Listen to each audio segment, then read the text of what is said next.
everybody. Welcome to Wellness Wednesday. Today I'm going to talk to you a little bit about honoring the natural cycles of nature and of our bodies and of ourselves.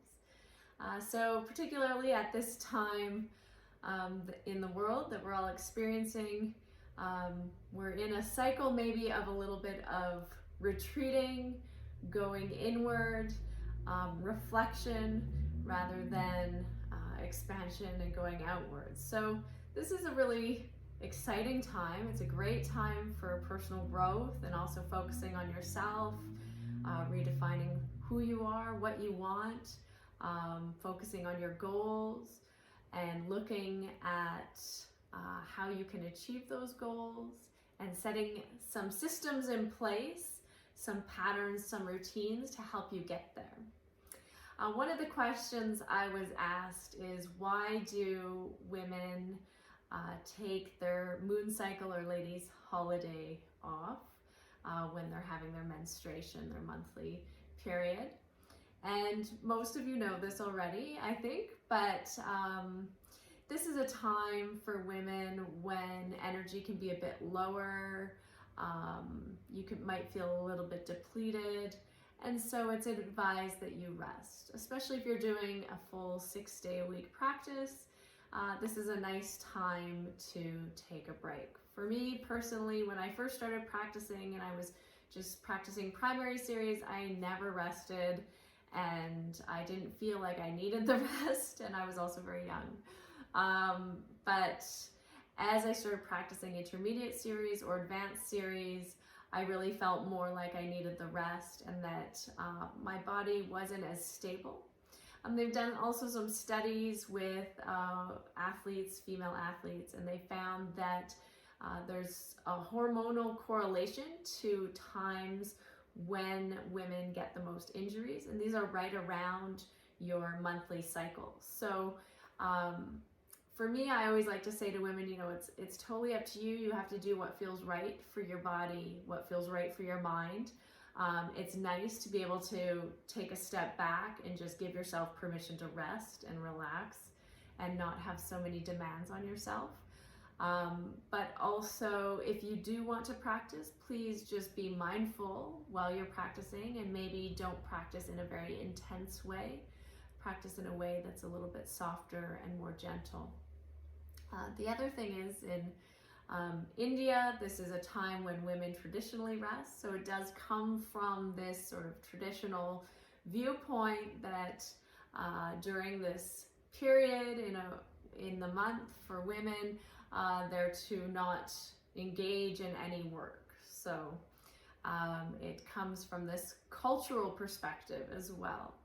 So for you, you need to decide what's right for you, but also keep in mind that physiologically you might find that your body isn't quite as stable as it normally is due to the hormonal changes that are going on.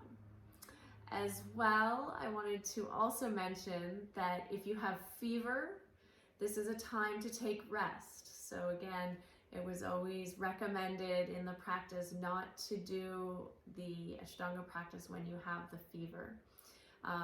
Already it's a very heating practice, it's a very purifying practice, and so if you have a fever and you're experiencing these symptoms, it's best to allow yourself to rest and relax and not create excessive heat or strain in your body. And so for all of you at home, if you're experiencing symptoms of fever, please give yourself permission to rest and don't push yourself through the practice.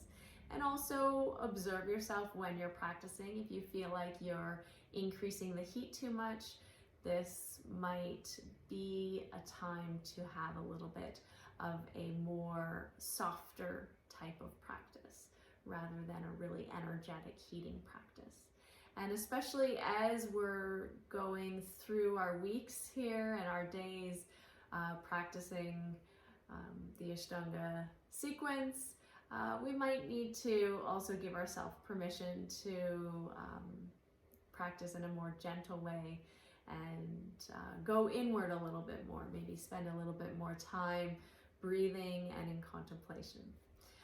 As well, traditionally we do take one day off as rest. Patabi Joyce always took Saturdays off, and Sharat likes to take Sundays off, but whatever day works for you, whether it's a Monday or Wednesday, it's important to at least give yourself one day a week to rest. It's good for two reasons. It's good for the body to have a day that you're relaxing. It's also good for the mind in order to let go of our attachment to the practice and our attachment to our routine and our attachment to keeping things structured in a certain way. It's a very helpful thing to do. So one day rest, moon days, full moon and new moon are often also days of rest. And for women, your monthly ladies holiday. And for men, well, if you want to take a monthly manly holiday, then I think that's okay too. So these are basically the traditional, I mean, if we want to use that word, rest days. And I hope that that's helpful for you. Also, I'm doing some online classes, some free online classes. If you didn't get my newsletter, sign up on my website. You can get the link in my bio. Thanks.